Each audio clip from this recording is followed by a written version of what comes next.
کا شاہدم و مبشرم و نذیرا۔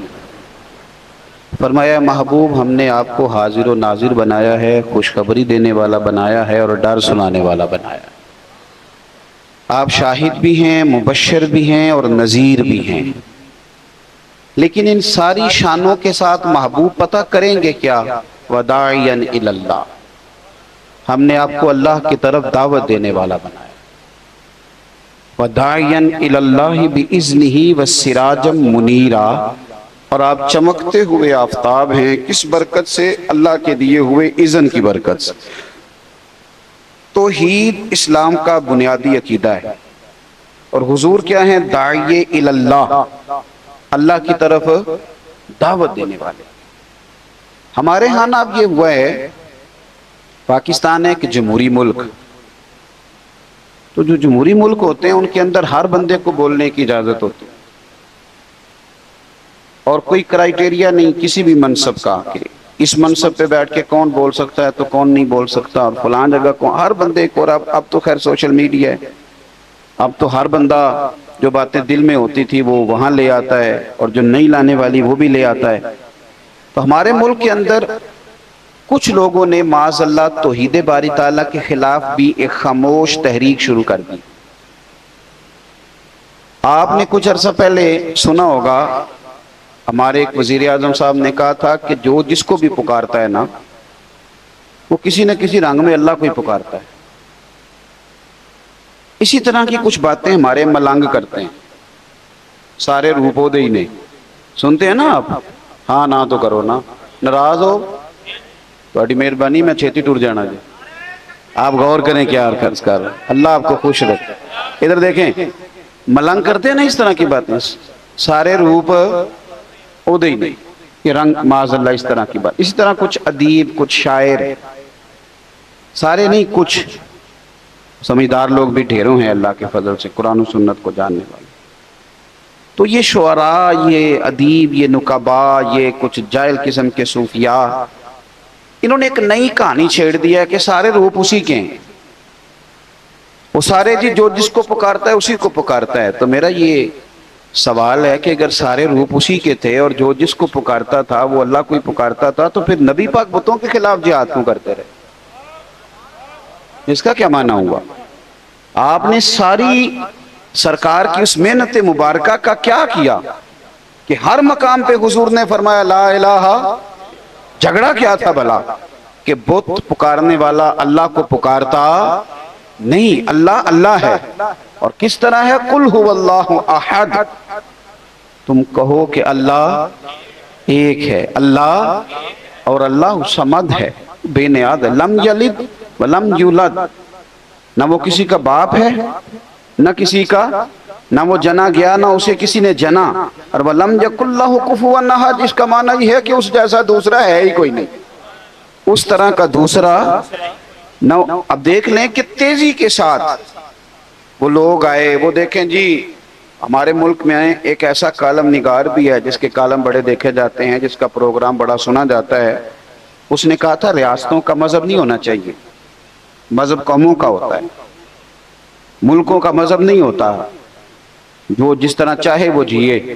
عجیب بات کرتے ہو صاحب، جو جس طرح چاہے اپنی زندگی گزارے، تو پھر نبی پاک صلی اللہ تعالیٰ علیہ وسلم نے جو بتوں کے خلاف جہاد فرمایا اور توحید بارے تعالیٰ کے تعلق سے حضور نے جو پیغام دیا، سنا میرے بھائیوں، آپ کو غصہ آنا چاہیے، آپ کے چہرے پہ بال آنے چاہیے جب کوئی بندہ یہ بات کرتا ہے کہ نہیں سجدہ کہیں اور بھی ہو سکتا ہے، آپ کے چہرے پر جلال آنا چاہیے۔ دلیل کیا ہے؟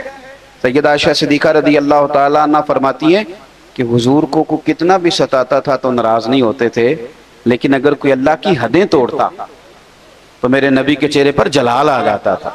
محنت کے ساتھ حضور نے توحید لوگوں کے دلوں میں اتاری، محنت کے ساتھ، جد و جہد کے ساتھ۔ یہ لا الہ الا اللہ کا پیغام لے کے میرے نبی پاک منڈیوں میں گئے، حضور نے دروازوں پہ دستک دے دے کے لوگوں کو کہا کہ اللہ کے سوا کوئی عبادت کے لائق، اتنی بڑی۔ اعلیٰ حضرت بریلوی رحمۃ اللہ تعالیٰ علیہ سے کسی نے سجدہ تعظیمی کے بارے میں پوچھا، سجدہ عبادت کے بارے میں نہیں، شرک سجدہ تعظیمی ہے، سجدہ عبادت ہے۔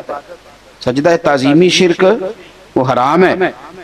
کسی نے پوچھا کہ اللہ کے علاوہ کسی نے تعظیماً سجدہ کیا کسی کو معبود سمجھ کے نہیں. پرانی امتوں میں تعظیم کے لیے کسی کو سجدہ کرنا جائز تھا. آپ پڑھے نا سورہ یوسف، اذ قال یوسف لأبیہ یا ابتی انی رأیت احد عشر کوکبا والشمس والقمر رأیتہم لی ساجدین، کہ میں نے دیکھا ہے کہ میرے لیے سورج ستارے اور یہ سجدہ کر رہے ہیں سارے. پرانی امتوں میں سجدہ تعظیمی جائز تھا. اعلیٰ حضرت سے کسی نے پوچھا کہ اب کوئی صرف تعظیم کے لیے سجدہ کرے تو آپ فرمانے لگے سجدہ تعظیم حرام ہے، حرام ہے، حرام ہے.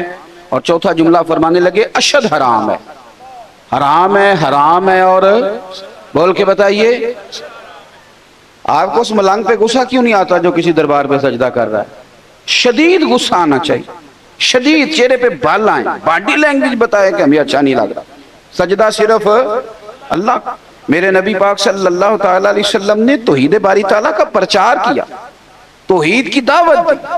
شان نبی پاک اپنی دکھاتے تھے، معجزے حضور اپنے دکھاتے تھے.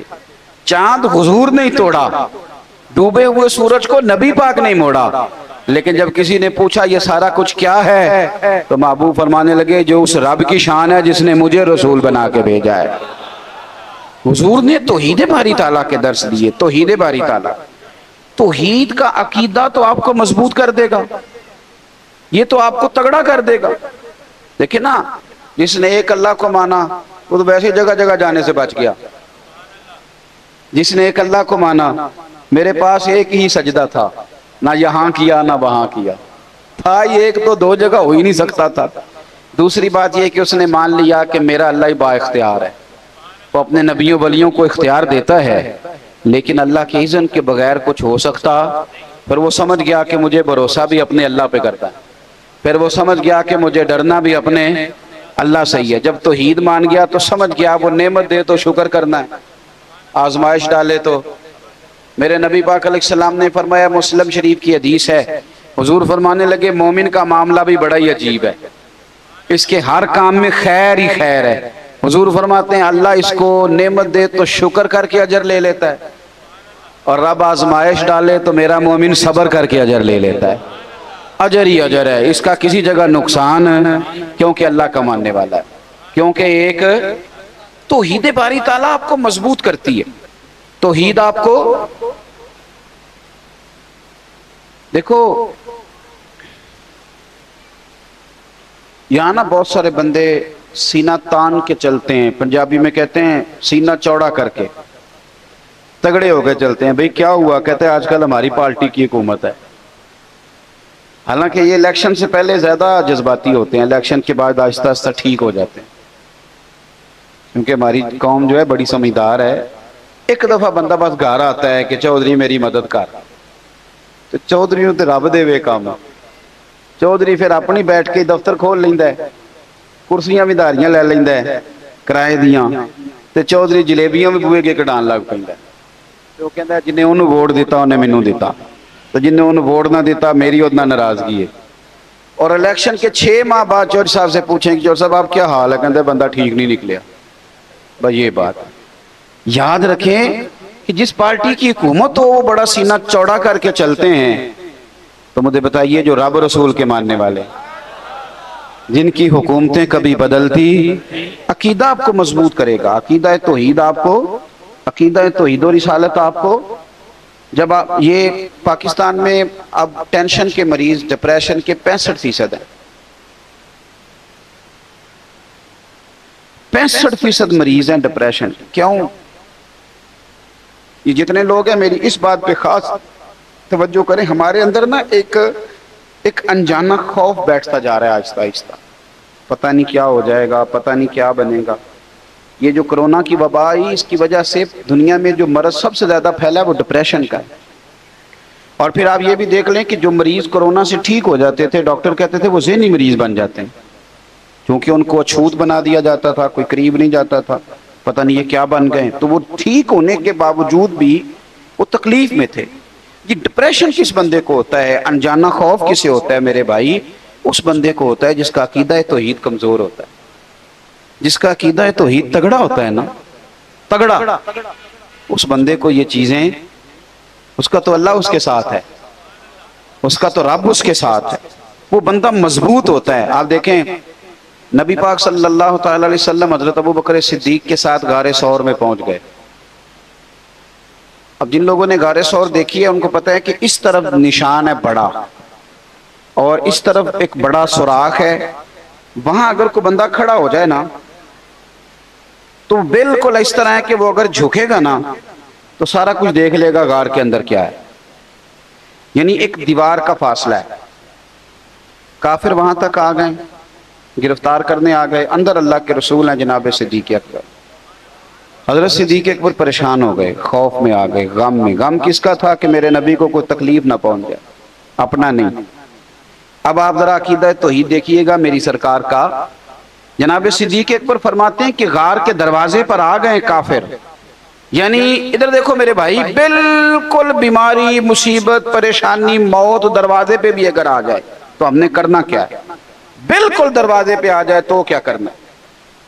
حضرت ابو بکر صدیق کہتے ہیں بالکل آ گئے، ایک دیوار کا فاصلہ تھا، کافر آ گئے۔ میں نے عرض کی سونیا یہ آ گئے، یعنی یہ کھڑے ہیں، آ گئے۔ حضور اگر انہوں نے ذرا سا جھک کے دیکھا تو ہمیں دیکھ لیں گے۔ کہتے ہیں میں ڈر رہا تھا پر مدینے والے رسول مسکرا رہے تھے۔ آپ سمجھے میری بات کو، وہ مسکرا رہے تھے اور مسکرا کے فرمانے لگے لا تحزن، غم نہ کر۔ دلیل دی نبی پاک نے، ابو بکر غم حضور کیوں نہ کروں؟ فرمایا اس لیے نہ کر کہ ان اللہ معنا، ہم کو اکیلے نہیں، ہمارا رب ہمارے ساتھ ہے۔ جن کے ساتھ رب ہو ان کا دشمن دروازے پہ بھی آئے تو ان کا بگاڑ کچھ نہیں سکتا۔ جن کے ساتھ رب ہو، اٹھ باندھ کمر کیوں ڈرتا ہے؟ پھر دیکھ خدا کیا کرتا ہے۔ یہ ہمارے نوجوان بڑے کچے پکے، بڑے کچے پکے، یہ تو سارے ڈھونڈ رہے ہیں، یہ تو منتیں کر رہے ہیں امریکہ والے ماموں کی کہ تو کسی طریقے مہربان ہو جا۔ یہ تو بھاگ رہے ہیں لندن والی چچی کے پیچھے، ممانی کے پیچھے، خالہ کے پیچھے۔ یہ تو سیاستدانوں کی بیچارے یہ کہتے ہیں کوئی جیک لگ جائے، کرنا کچھ نہ پڑے، کسی طریقے کوئی بازو۔ کیوں آپ سارے تلاش کرتے ہیں؟ آپ کے پاس تو رب رسول کا دیا ہوا سہارا ہے، کیوں سارے تلاش کرتے ہیں؟ آپ توجہ کریں، اگر اللہ رسول کا دامن، یہ کوئی ٹھیکہ نہیں ہے۔ ایک مضمون، ایک کالم نگار ہیں، کبھی کبھی ان کا پڑھتا ہوں تو میرا تھوڑا بہت ان سے رابطہ بھی رہتا ہے۔ ایک دن انہوں نے مضمون لکھا تو مضمون یہاں سے شروع کیا، کہنے لگے کہ ایک چودھری کا بیٹا مر گیا تو ایک غریب کا بچہ اپنی دادی سے پوچھتا ہے کہ اب چودھری کون بنے گا؟ تو اس نے کہا اس کا بیٹا۔ تو وہ کہنے لگا دادی اگر وہ بھی مر گیا؟ تو اس نے کہا اس کا بیٹا۔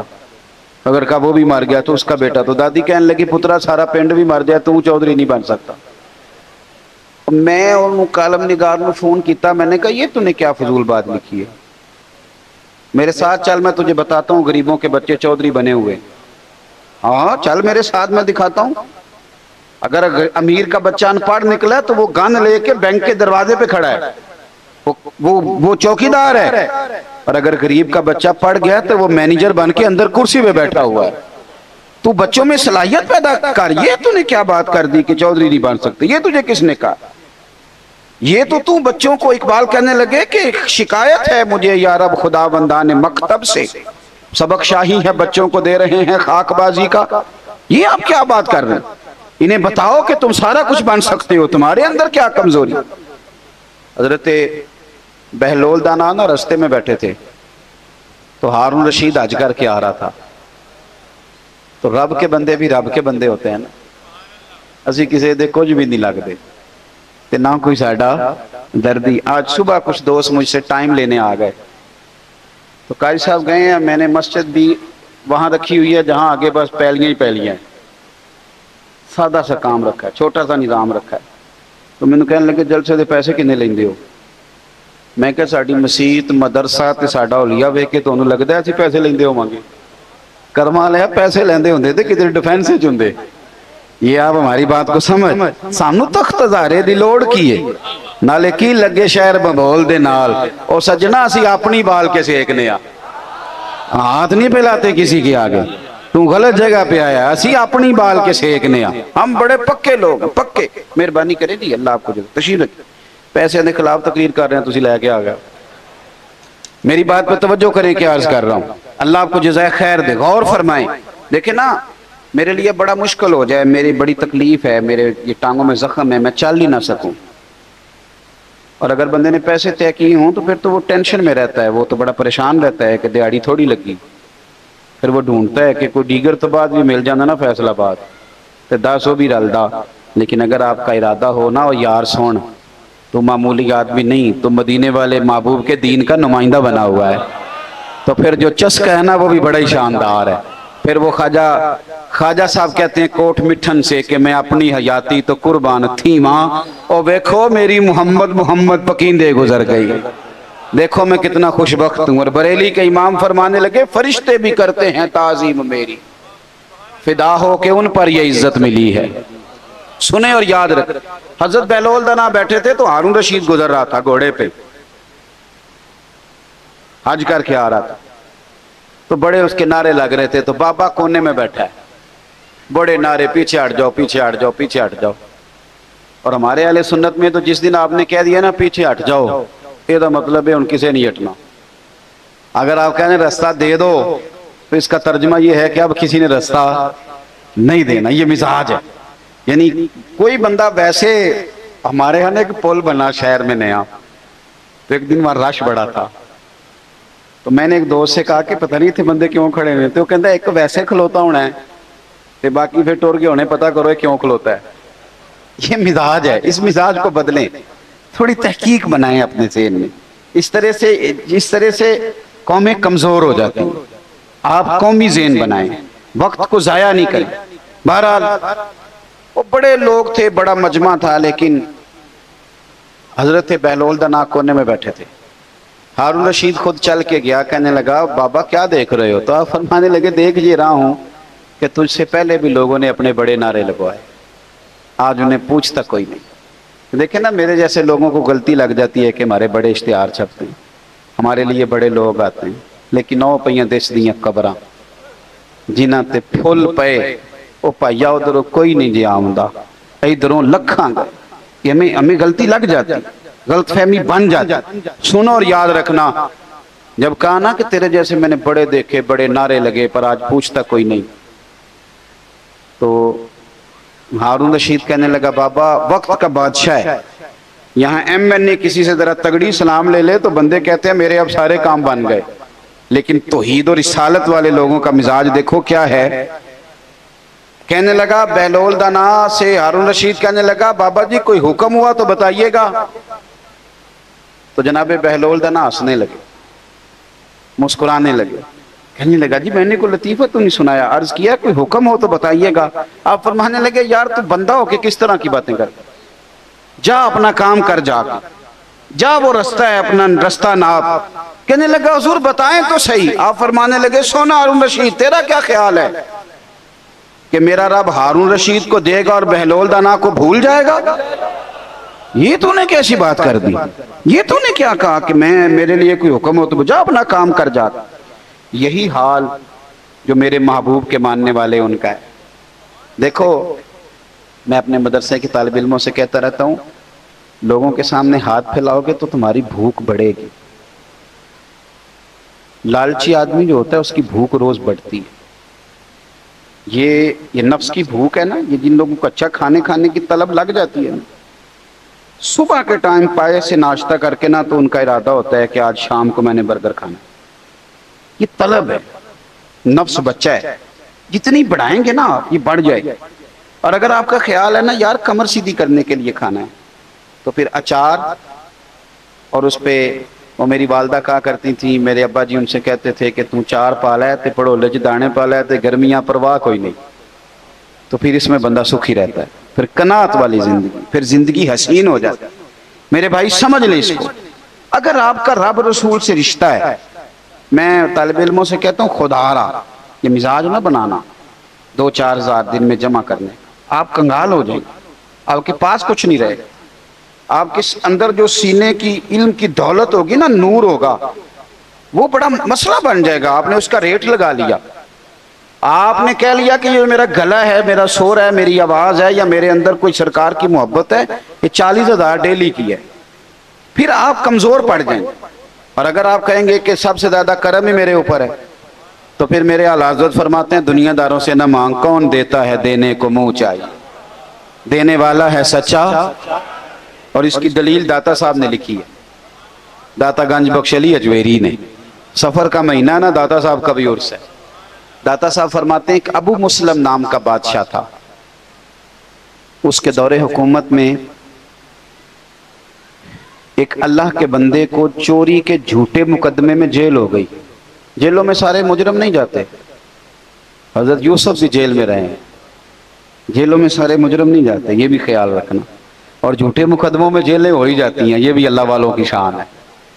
جیل ہو گئی اور چوری کے جھوٹے مقدمے میں ہو گئی۔ ابو مسلم بادشاہ رات کو سویا ہوا تھا، توجہ ہے نا میرے دوستوں کی۔ وہ کہتا ہے میں رات کو سویا تھا، میرے بخت دیکھو مجھے خواب میں مدینے والے محبوب کی زیارت نصیب ہوئی۔ خواب میری وچ آیا ماہی تے میں اودے گل وچ پا لئیاں باواں۔ آپ یقین کریں دنیا بڑا کچھ کہتی ہے، پر میاں صاحب نے پتہ نہیں یہ بات کہاں بیٹھ کے کی تھی، یہ کیا رنگ تھا، یہ کیا انداز تھا، اس کا درد کیا تھا۔ چر ہویا نا مینوں ترلے لیندیاں تو کدی موڑ میرے ول واگاں، تے خواب میری وچ ایک بار جیاں میں ساری عمر نہ جاگا۔ میاں صاحب کہتے ہیں خواب میری وچ آیا ماہی تے میں نہ دے گل وچ پا لیاں باواں، پھر ڈر دی ماری اکھ بھی نہ کھولا، یعنی پتہ چل گیا یہ خواب ہے، لیکن میں ڈر دی ماری اکھ بھی نہ کھولا کتے پھر بچھڑ نہ جاواں۔ تے آئی رات وصال دے والی تے ربا رات مکن نہ دیوی۔ کہتے مجھے نبی کریم کی زیارت ہوئی۔ بادشاہ کہتا ہے ایک درویش کو، اللہ والے کو چوری کے جھوٹے مقدمے میں قید کیا گیا تو حضور کی زیارت ہوئی۔ تو سرکار میری خواب میں آ کے فرمانے لگے اس بیچارے اللہ کے دوست کو قید کر دیا۔ حضور یعنی خود نبی پاک، سرکار نے کہا اسے چھوڑو جا کے۔ تو بادشاہ اتنی تیزی سے دوڑا کہ پیروں میں جوتا کوئی نہیں، سر پہ کپڑا کوئی نہیں، جا کے جیل کا دروازہ کھولا، اس اللہ والے کو رہا کیا۔ جب وہ جانے لگے نا تو بادشاہ پھر بادشاہ تو ہوتے ہی ہیں نا، پھر یہ جیل سے بات تو نہیں نہ جاتی کہ میں بادشاہ ہوں۔ جانے لگے تو آواز دے کے آنے لگا بزرگو کوئی حکم ہوا تو بتائیے گا، سنو عقیدہ رسالت کے ماننے والوں۔ کہنے لگا کوئی حکم ہوا تو بتائیے گا۔ تو بابا جی روک پھیر کے کہنے لگے یار تجھے ابھی بھی سمجھ نہیں آئی، اور تو ابھی بھی نہیں سمجھا؟ اس نے کہا کیا مطلب؟ کہنے لگا تو ابھی بھی نہیں سمجھا؟ مجھے دشمنوں نہ چھیڑو، میرا ہے کوئی جہاں میں، تو ابھی بھی نہیں سمجھا کا کیا مطلب؟ کہنے لگے جو آدھی رات کو تجھے سوتے کو جگا کے بھیجیں، نہ تو جوتا پہن سکے نہ سر پہ کپڑا لے سکے، جو آدھی رات کو تجھے بھیجتے ہیں مجھے وہ کسی اور کی ضرورت رہنے دیتے ہیں؟ کون دیتا ہے دینے کو منہ چاہیے، دینے والا ہے سچا۔ اعلیٰ حضرت بریلوی نا تیل لینے گئے دکان پہ، سرسوں کا تیل۔ پہلے تو یہ دیکھو اتنا بڑا عالم ہے، خود تیل لینے چلا گیا۔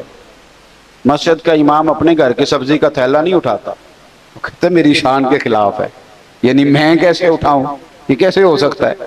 خود تیل لینے گئے، دکاندار کو بوتل دی کا تیل سرسوں کے تیل کی بھر دو، اس نے بھر دی۔ فرمایا کتنے پیسے؟